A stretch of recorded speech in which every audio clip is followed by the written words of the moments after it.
Hi, welcome and thank you for joining this live webcast on the Now Next to Normal for Social Marketing. We're going to have a chat for 30 minutes and then you can ask some questions. So use the chat box if you have questions, or if you put your hand up, I should be able to see. You can use the Q&A too. I've got them all running. I've got loads of screens running. So the events of the last few months have really accelerated activity on social media. Most networks have grown, with social media active users now accounting for over half of the world's population. That's 51% of the population. And we're seeing communities blossom, people share their stories, and support offered around the world. This speed of change, though, has not all been positive.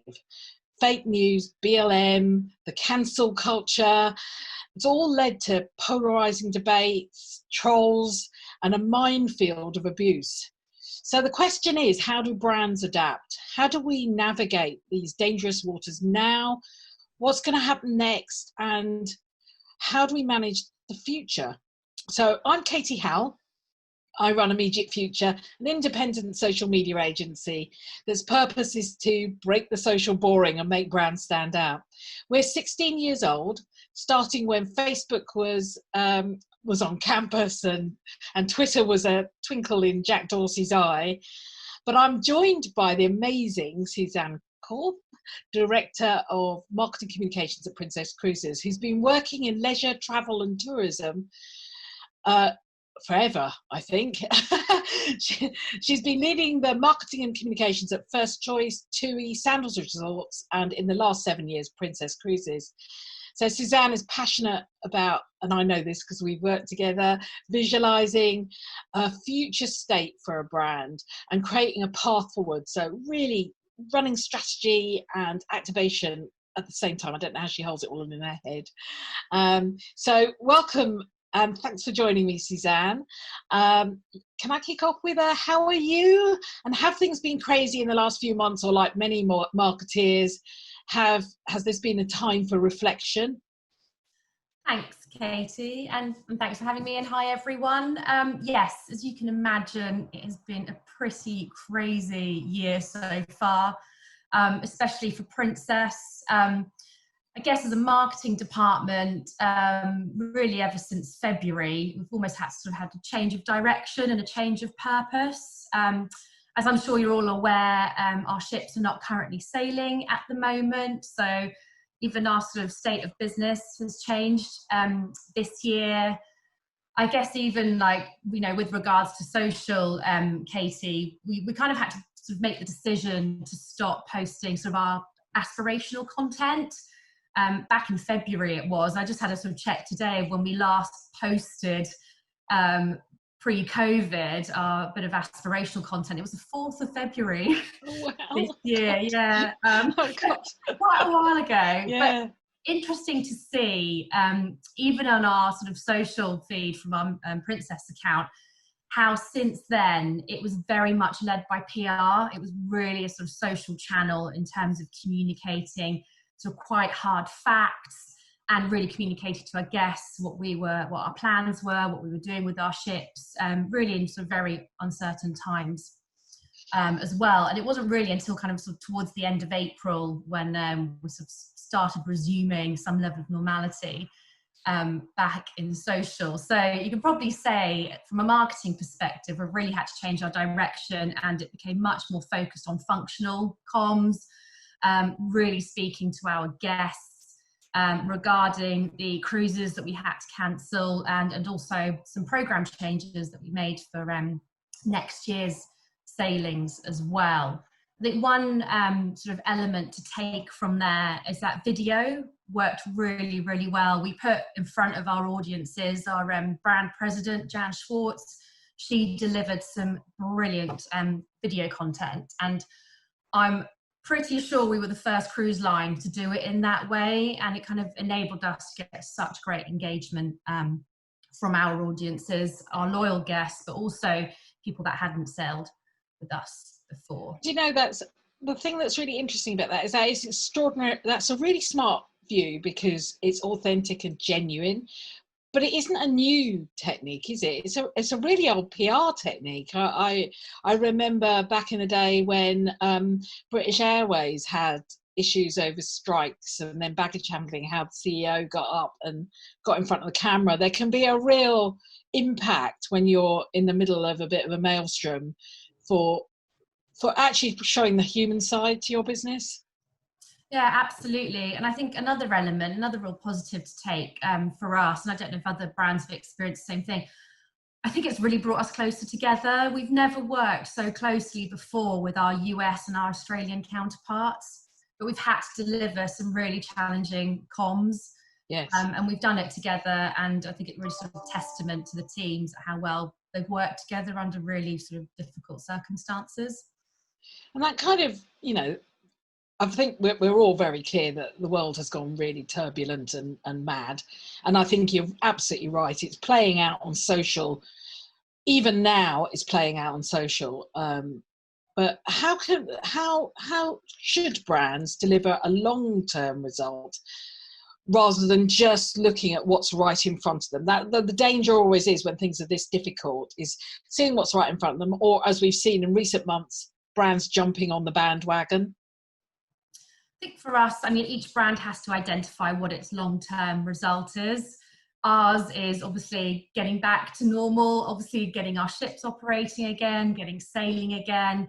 I think even during sort of unsettled times and when there's a lot of uncertainty, like you said, it's quite easy just to jump on a bandwagon because everyone else is. So there might be a feeling of following the crowd makes you feel safer or something. But actually, I think each brand really does kind of need to take that time to take stock about what is its purpose, you know, what are they driving towards? I mean, number one, you know, it's for us from a marketing perspective, it's obviously looking after our guests, and we have done in the past, obviously continue to do so, but there's been even more of a focus on looking after our guests because we need to make sure that they're as happy as can be during these uncertain times as well. And I think that's an excellent point, because that is about doubling down on your kind of your brand personality, who you are, your core, your values. And it's actually in these where things are very weird, you want to stabilize those first before you push out elsewhere. And I think it's really interesting watching two set brands are very different, but there's those that are doubling down and really understand their audience and what they want from them. And there are those that are just skittering across the surface like a pebble being kind of thrown across a lake. It's that kind of thing. They're never going in very deep. And they're the ones that I find, for me, watching this for the last 6 months, I can almost spot a brand that's about to head for a car crash. It's like, you just know it. They're not being true to themselves and they don't know their customer base. Yeah, I can't believe it's been 6 months already. I know, it's terrifying. Yeah, I also think as marketeers, naturally, we are very future focused, driven in that sense. You know, we like to think ahead, we like to plan. Obviously, we lay down media plans long in advance. We've kind of almost had to sort of spin that round in the last 6 months, and probably, you know, for a lot of us, it's felt very reactive. But it's been quite nice. So with some of my team members, we've actually carved out some time and kind of have sat down and thought about the future and where we want to take the brand as well. So it's been quite positive. Felt like a little sense of normality. Yes. Yeah. And also, as you rightly say, it's in our nature as marketeers to keep an eye on the future. I think one of the things I've always known about Princess Cruises is that you understand your audiences. And in fact, you and I both have had several conversations about just across the board, which is that understanding an audience is paramount. What's really interesting is, from my perspective, is how we appear to have gone full circle in 16 years. So now we're moving back. Our audiences are moving back towards private groups and communities. Back in the day, it was all MySpace and message boards, but that kind of communities, which is identifying in tribes. And I think we will see more of this in the next 6 months. So it's definitely no longer about demographics, because, you know, with the best will in the world, I don't hang around with a lot of other 54-year-olds in the southeast of England. You know, my demographics do not count for who I hang out with, I can tell you. It's about interests and passions and values, the psychographics. Are you seeing the same in the travel industry, and how has your audience changed? I think with our particular audience at Princess, they're very tribal anyway. You know, they're brought together by a really strong commonality, which is their passion for travel, cruising in particular, and also Princess. So we've been really fortunate. I mean, there's oodles of these passenger forums, these Princess passenger forums, but the big one is the sort of global one that really doesn't have anything to do with us as a brand. We don't monitor it, or so we don't really monitor it in that sense. They kind of let us join, but we just sort of watch it quietly from the distance. But that's got 95,000 members from around the world who chat about Princess all day long. And then there's a UK one that someone started, and that's got, I think, just over 4,000 members. But it's actually really wonderful sort of seeing how they're still such advocates of the brand. You know, they really understand why we've had to cancel our cruises. You know, we're putting them first. And at the same time, they're really, really excited about cruising again. You know, they're all talking about when they've rebooked their next cruise, which is really wonderful for us to see. You know, and there's also some, won't lie, you know, there's some that's sort of querying, why is their refund taking so long?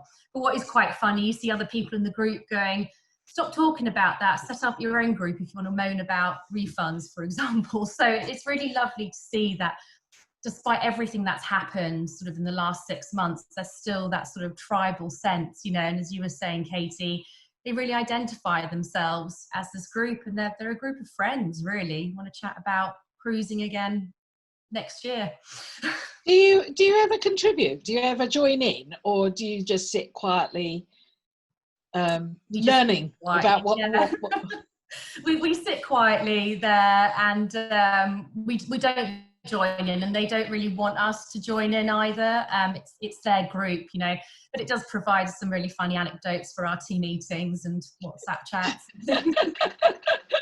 And it is funny, isn't it? Because I was watching another webinar the other day talking about quantum qual research on our audiences and how it's a mixture of both. So yes, you can get all the data you want out of social media, and particularly out of your advertising, but then listening and hearing what's going on can be just as informative, even if it is on a much smaller scale. I think it adds to the balance of it all. So I'm going to change the subject again. I want to talk about, so let's talk about fashion. Boohoo recently had issues arise on social following the COVID incident at their factory in Leicester. But more importantly, Brandwatch, curiously, which is a study that's just come out recently, shows that 80% and more consumers strongly believe a brand should operate according to its values and proactively make the world a better place. They're less concerned about the sort of performative actions, such as statements of press coverage and that kind of stuff. But what the research found is consumers, particularly in the UK, prioritise staff. So looking brands that look after their staffs, brands that are sustainable or care about the environment, and particularly in the UK, because it's slightly different in the US, where in the US it's much more about discounts that come next. Here in the UK, it's brands that show that they're anti-racist and that they are they're inclusive and have diversity programs. So it's clear to me that now there is a real mind shift in our audiences, in our customers, where companies just cannot paper over the cracks with social. So how should brands approach changes internally? Because I feel sometimes the papering over the cracks is the external voice, but internally, how can they communicate internally so that the communication happens externally? And I know Princess does this really well. So one really nice example I can share is, I think it was on the 3rd of June, we had an internal announcement, and this was following on from the Black Lives Matter movement when it really came into the forefront of social media. And we got this most very heartfelt written letter from our Carnival Corp president and CEO, Arnold Donald, who has personally experienced racism growing up. You know, he's from America, from the southern parts of America. And it was really sort of him penning a letter to us internally, but it is something we actually ended up sharing on our social media as well. So if you're interested in reading the letter, it's absolutely brilliant. And it was just so personal and so heartfelt. And what was so nice, it really lends itself to real true integrity, given, like you say, there were lots of brands out there who are probably just jumping on a bandwagon. So it was posted on the 3rd of June this year, but ultimately sort of Arnold Donald's vision, given the sort of global network we are as a business, cruising all over the world, taking guests from all over the world to all over the world, you know, his sort of final line is that, you know, we're committed to a corporate culture based on inclusion and also relishing the power of diversity as well. So some really strong words there, but thought definitely worth sharing because it was beautifully written. As you say, from the heart, isn't Yeah. it? Which is a different thing altogether from a polished statement. Absolutely, and it's his words. And what's so nice, I think, as a sort of corporation, there's obviously 9 brands, 9 cruise brands out there, 9 cruise lines out there. They sort of really empower us to become brand ambassadors for our own brands. So within Princess, we started on social this sort of hashtag Princess Proud, and what was so lovely to see so many of our crew members who really are kind of the driving force behind the personality of the brand kind of really come to light with their own social media content there and sharing it. There's a couple of captains who just take the best time-lapse videos, and what's so nice, obviously, that a lot of them are still on board manning the ships, and they're going around just saying, here's a photo of, you know, so and so, and just really putting them to the forefront and sort of really giving them credit, saying, why is it that we sometimes only say thanks kind of after we've done stuff? We should keep saying thank you to each other during these times as well. So it's really, yeah. Really It's great. lovely. And I think it's really interesting that you don't marshal that conversation. You don't instruct them how they should have those conversations, do you? There's no rules or regulations as such, is it? But you empower your employees to have a voice. Absolutely. And like I said, they sort of add that added level of personality, don't they, to the brand. And we know our own guests, I mean, they sometimes come back to particular ships because they just love that crew and they know that crew will be on board the ship. And they talk about the crew a lot in these passenger forums, who they've met and who they miss and things like that. So it's yeah, quite a special relationship. Perfect. So before I ask the next question, just a quick reminder, do ask questions in the chat and the Q&A. So we will happily answer those after the next couple of questions. So it's the last few months have been really tough on one group in social media. Everything else has gone flying, but it's been really tough on influencers, and particularly travel influencers, in this really weird social landscape we're in at the moment. But you've always maintained really good, strong relationships and very close and constant relationships with influencers. Tell us more about your approach.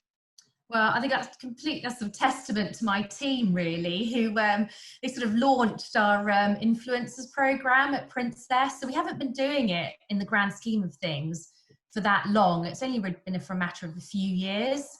But what they've done is they've just created these amazing trips for our influencers or content creators.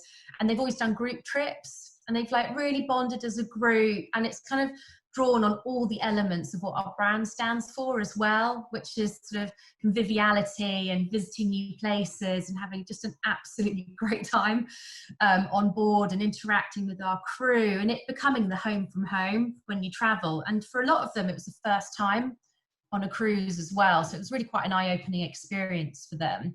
And what we've done is taken different groups on these different trips. And then the team had a really good idea about bringing together some of our previous influencers when we launched Sky Princess last October. So it was her inaugural cruise. So it kind of felt a bit like a sort of school reunion as such, which was fantastic. And it just goes to show that they're committed to our brand as well, and that they had a really great time the first time that they wanted to come back. And then so one quite nice example is during lockdown, one of the influencers, Sandy Makes Sense. I think she's got like 18,000 followers or something, but she's been sailing with us a couple of times, and she recreated these brilliant sort of like themed sort of trips back at home. So in her kitchen and dining room area. So she did an Italian themed meal one day, and then a Spanish themed meal another day. And then it was around like towards mid or end May, she did a Princess Cruises post as well, where she put like a sailor's hat. It was quite comical, but she kind of rounded up her favourite foods that she had on board the ship, and she tagged us in it and sort of talked about what a great time she had as well. So I think that's just testament to, you know, it's all about relationship building. It's, like I said before, it's the integrity, isn't it? It's not just some sort of, I guess, getting hold of a product and then pretending they like it. I mean, the ones that they've worked with really genuinely sort of are part of our family now as a brand. Which is fantastic. And it feels like the now is very much going with the flow. You had a lot of comms to get out to consumers, but also about just sort of just running with what you have in a way. And because you have such an amazing support group for employees and influencers, you're able to just run with that. So of course now we're beginning to move on a little bit. It's very troubled in the travel industry, but we are beginning to move forward. But generally speaking, what we found in social is that short-term campaigns don't work very well unless they're extraordinarily focused, because they have minimal impact on the long-term brands, because they become transient. But like everything else, we're seeing a strong change in that, because in a way our consumers on social are changing behaviours very rapidly. Short-term campaigns are actually having quite a deep impact. So and I think it's also because some brands are beginning to understand that you need to be entertaining, or quality content works way better than just putting out, you know, Wisdom Wednesday and Motivational Monday or Travel Tuesday, because weirdly I've never found anybody who actually follows those hashtags. So how do you like to fashion short-term quick-fire campaigns which will both generate immediate results but also play into your kind of long-term brand building? I think one that we didn't necessarily launch on social to start with. We actually did it via our email communications. And this was obviously in response to lockdown and everything, but we did a Princess at Home campaign, which was brilliant, because obviously we couldn't get our guests on board our ships anymore because we had to stop operating. But it kind of gave them inspiration to sort of like recreate some of their favourite menus or activities, which they would have had on board back at home. And then we got sort of one of our mascots, Stanley the Bear. He did a bedtime story for families with children. So that was really wonderful, and that got, you know, a really lovely response. And it was quite funny. You kind of see that circle back onto those passenger forums we were talking about earlier, and people kind of posting what they had done to recreate. Yeah. So there was one lady, she must have lived in an apartment somewhere, but she was doing her sail away drinks on her balcony. I love it because and also it's just perfect timing, really, when we were all desperate for something new. It's catching that kind of zeitgeist, isn't it? It's catching that moment, which has been for us, certainly at Immediate Future, it feels that a lot of what we've been doing the last 6 months is watching and responding really quickly, being agile, as people say. But that is not necessarily what's going to happen next. For us, certainly next is slightly more campaign focus, and how do we, you know, shift gears and get the business up and running again now that we're not all shut at home. How is it for you guys? What are your next steps? In terms of campaigns, so at the moment, sort of have been quite, not necessarily brand led, they've probably been quite more commercially focused at the moment, and that probably goes in line with a lot of other brands in travel. But the nice thing is, I said, you know, we had a sort of planning session the other week, which was also kind of more about a brand again. And we've previously run some brilliant mini campaigns on social with our brand ambassador, Philip Schofield. So obviously in the plans is like, how do we do that going forward? But we obviously need to film back on board. So we need to wait when we can actually get all back on board again. Yeah, what do you do with celebrities and masks? Because if they're a bit hidden away... Well, we'll figure that one out when we cross that bridge. But the nice thing about the Princess at Home mini campaign, it kind of, the sort of objective of that was sort of, it was still about brand building for the long term, because it was obviously reminding our audiences about Princess. Yeah, perfect. So where's the future? Is there a normal in on the horizon, seeing as you've done some planning? If that's $1 million question, Katy, if I knew the answer to that, I wouldn't be here. I'm ever so hopeful that you had a crystal ball, I have to say. Exactly. I guess to a certain degree, it still feels like we're working on the here and now. You know, there's still a lot of, not uncertainty just within our industry, but just general uncertainty in our economic climate. You know, the government are talking about potential second wave, do you know what I mean? There is just so much uncertainty still out there.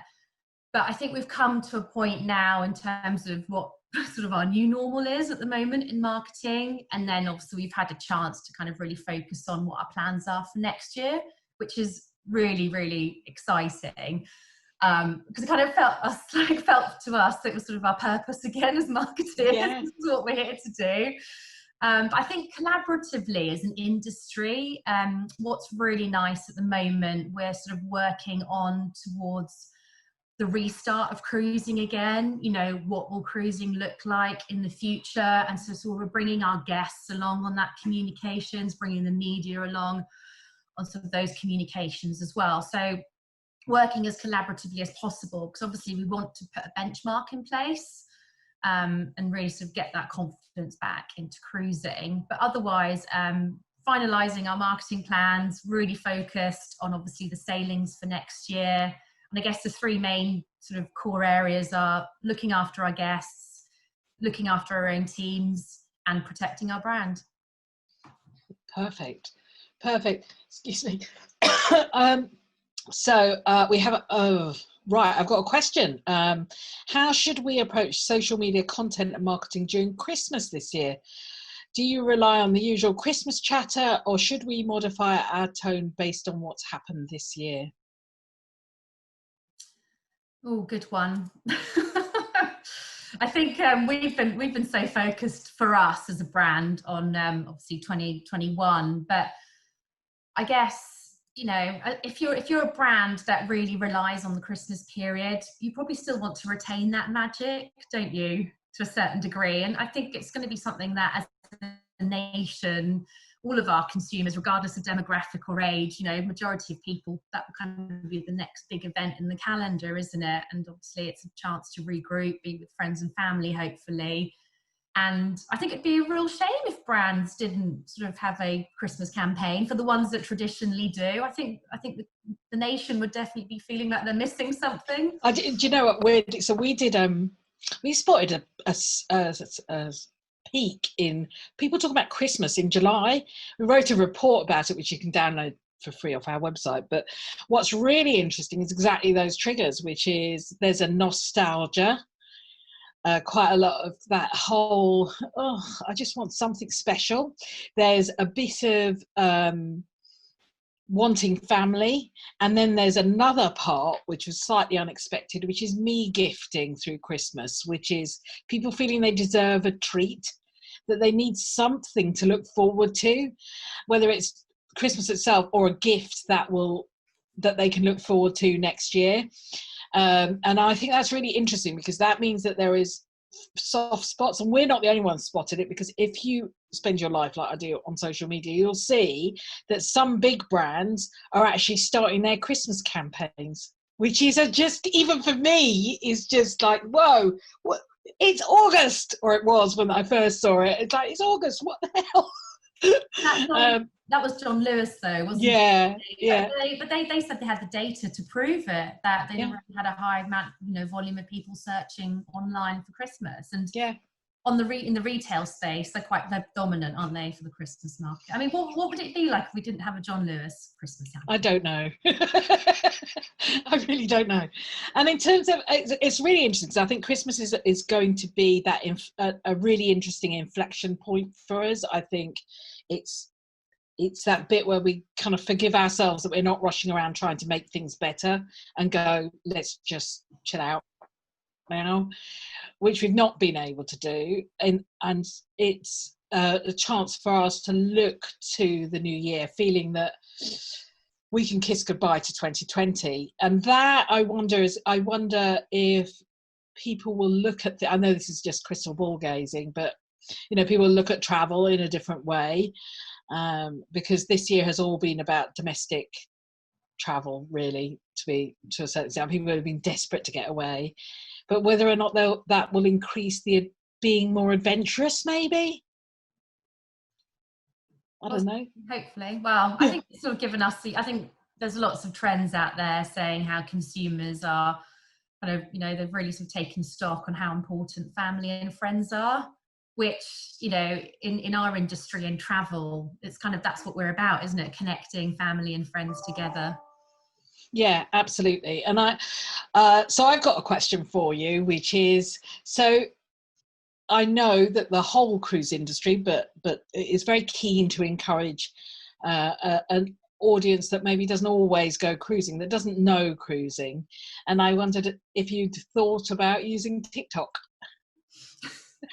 I just threw that one in there just in case. No, we haven't thought about using it yet. We never really kind of use Snapchat either as a brand. I think it's partly because our demographic isn't necessarily there who we usually would market to, and that's purely from a marketing perspective. I think the sort of closest we got to Snapchat is probably through Philip Schofield, who absolutely loves it, and when he goes on our trips, he happily snaps chat away. TikTok, though, I don't know, but ideas welcome if anyone's got. It's an interesting one. I think brands are still finding their way on there because, while we as consumers of TikTok will quite happily look at lip syncs, and brands need to find a position that fits them. I have to say I'm mildly obsessed with it. It's my evening's entertainment is flying through TikTok. So what's your favourite channel? I think Instagram at the moment. It varies. I kind of have different purposes. I've got most of probably because of my age, like a lot of my sort of school and uni friends are on Facebook. So for that purpose, it's great. But I guess Instagram I love visuals. I love great photography. And it kind of combines. Yeah. No, well, you're in the right industry. Yeah. Aren't you? So if we've looked at them now, we've looked at what's happening next, and we're kind of future gazing into the future. I don't think normal will be normal pre-COVID. I think normal will see us more people on social, more people buying online. And it's really interesting that, as my children would call them, the boomers are very active on social media, and age is really not an issue now for across the broad range of social estates. Now you're seeing people demographically from those, and hunting down those interest groups are going to be a big priority for us as brands. And the challenge for us is that whilst your lovely customers allow you into their private groups, not every brand is going to have that, and I think we need to consider how our content will travel in dark social, through WhatsApp, Messenger, and then on from that. So, I got another question. So, through all the changes and comms shifting even more to social this year, does Suzanne think it has changed how senior execs or anyone in Princess views the value of social media? Great question. Very good question. I think we've seen, I guess since February, and we've almost had to use social media as like a real comms channel, and going beyond sort of the aspirational and to real sort of hard hitting, kind of almost breaking news stories. And I think I don't think it's changed so much that we didn't have the senior execs on board social in the first place. But I think because we've had to put them on social, you know, people like Jan, I think they've sort of even witnessed now how powerful it can be, and also sort of the advocates that we have online there. I think it's kind of probably brought them closer to our guests, if anything. Which is great. Yeah, and that's fantastic. I remember even when I started out in marketing, which I don't want to say how many years ago that was, but I think a lot of CEOs back then were just like, why are you bothering with Facebook? Why does our brand need a Facebook profile? And they were asking those questions back then. Yes, thank the Lord that stopped. Now what we've got is going, well, please, just do something more than just put posts out there. Think about it. But anyway, another question. Also, sorry, Katy. Go on, go. We're also really fortunate that even our own VP, he understands the value of social. He actually really enjoys social as well. You know, he gets himself out there as kind of like brand president out there. So it's good to have that backing as well and understanding.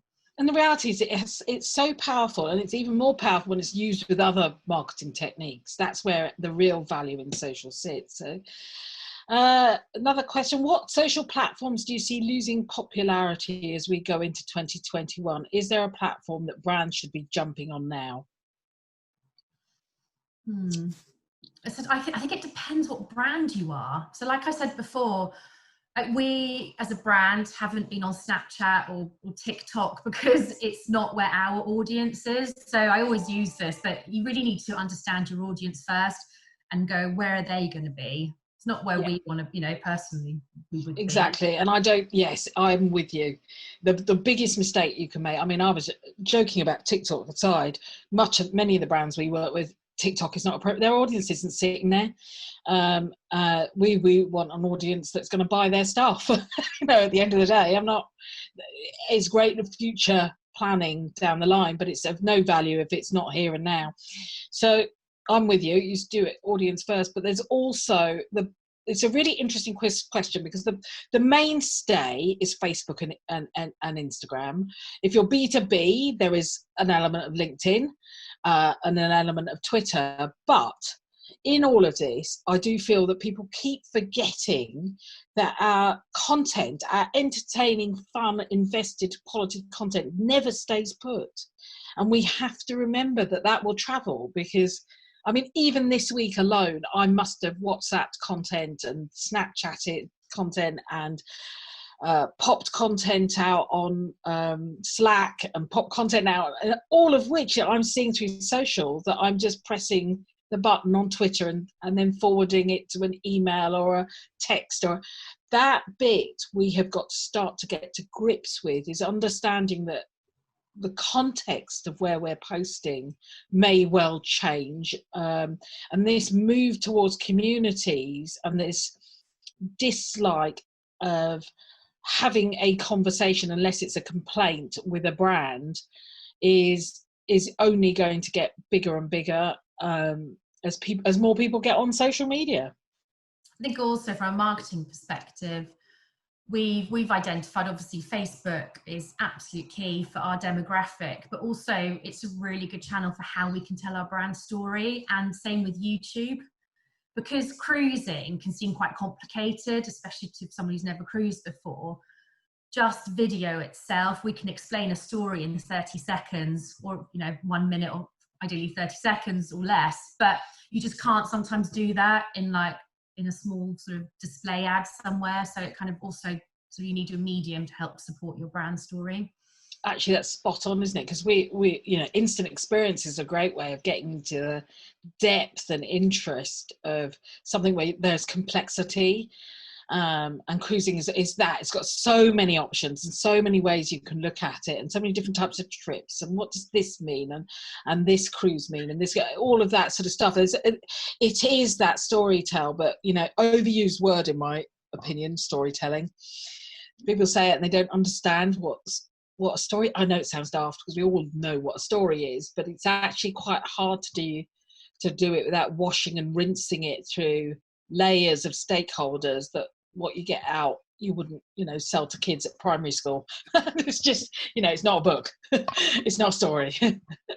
So I think it's one of those things where the craft for social, which is really lent for the last 15, 16 years on technology and the speed of technology, is beginning to lean back into where it belongs, which is in the content and content formats and types, and rather than just the delivery mechanism.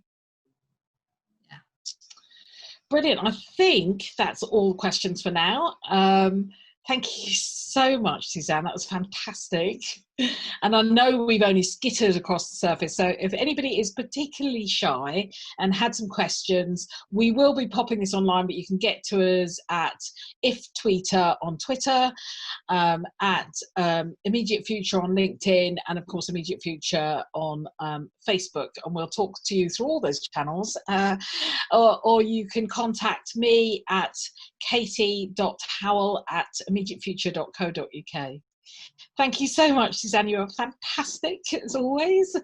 And thank you for sharing such wonderful insights. That's right. Thank you, Katy. Bye, everyone. Bye. Bye.